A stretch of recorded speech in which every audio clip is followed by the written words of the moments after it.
वैदिक पंचांग दिनांक 30 सितंबर 2024, दिन सोमवार, विक्रम संवत 2081, गुजरात महाराष्ट्र अनुसार 2080, शक संवत 1946, आयन दक्षिणायन, ऋतु शरद ऋतु, मास आश्विन मास, गुजरात महाराष्ट्र अनुसार भाद्रपद मास, पक्ष कृष्ण, तिथि त्रयोदशी शाम 7:06 तक, तत्पश्चात चतुर्दशी, नक्षत्र पूर्व फाल्गुनी पूर्ण रात्रि तक एवं शुभ 1 अक्टूबर रात्रि 1:18 तक, तत्पश्चात शुक्ल, राहु काल सुबह 7:59 से सुबह 9:29 तक, सूर्योदय सुबह 6:30, सूर्यास्त शाम 6:26, दिशा शूल पूर्व दिशा में,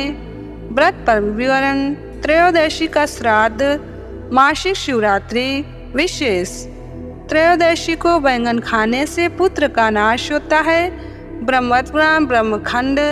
वैदिक पंचांग चतुर्दशी तिथि पर न करें श्राद्ध। 1 अक्टूबर 2024 मंगलवार को आग दुर्घटना, अस्त्र शस्त्र, अपमृत्यु से मृतक का श्राद्ध।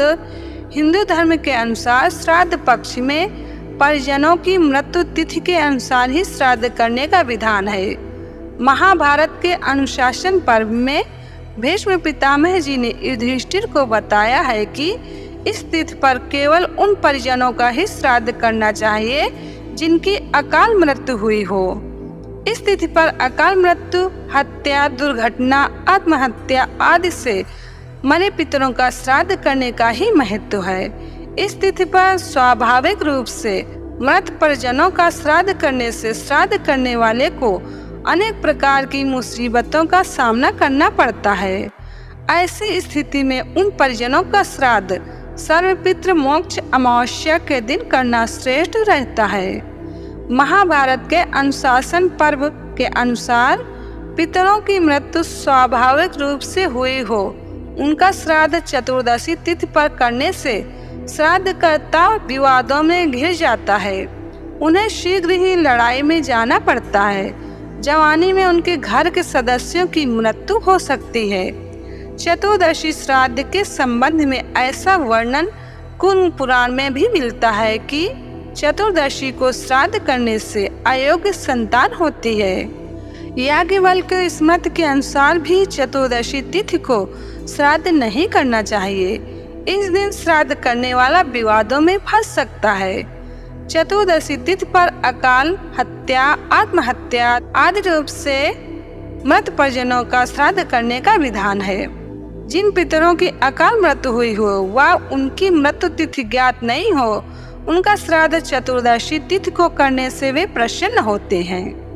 वैदिक पंचांग कौन सा वृक्ष लगाने से क्या फल मिलता है। भविष्य पुराण में आता है कि अशोक वृक्ष लगाने से कभी शोक नहीं होता। वृक्ष यानी कि पाकड़ वृक्ष उत्तम स्त्री प्रदान करवाता है, ज्ञान रूपी फल भी देता है। बिल वृक्ष दीर्घ आयुष्य प्रदान करता है। जामुन का वृक्ष धन देता है। तेंदु का वृक्ष कुल बुद्धि कराता है। दाड़िम यानी कि अनार का वृक्ष स्त्री सुख प्राप्त कराता है। बकुल पापनाशक, यंजुल तिनिश बल बुद्धिप्रद है। धातकी यानी कि धौ स्वर्ग प्रदान करता है। वट वृक्ष मोक्षप्रद, आम्र वृक्ष अभीष्ट कामनाप्रद और गुवाक यानी कि सुपारी का वृक्ष सिद्धिप्रद है। वलवन, मधुक, महुआ यानी कि महुआ तथा अर्जुन वृक्ष सब प्रकार का अन्न प्रदान कराता है। कदम वृक्ष से विपुल लक्ष्मी की प्राप्ति होती है। तिंडिणी यानी कि इमली का वृक्ष धर्म दूषक माना गया है। समी वृक्ष रोग नाशक है। केसर से शत्रुओं का विनाश होता है। श्वेतवट धन प्रदाता।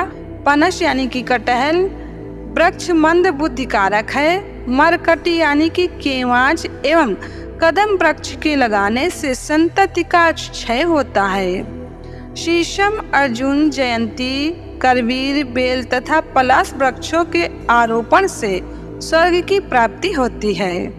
विधि पूर्वक वृक्ष का रोपण करने से स्वर्ग सुख प्राप्त होता है और रोपणकर्ता के 3 जन्मों के पाप नष्ट हो जाते हैं।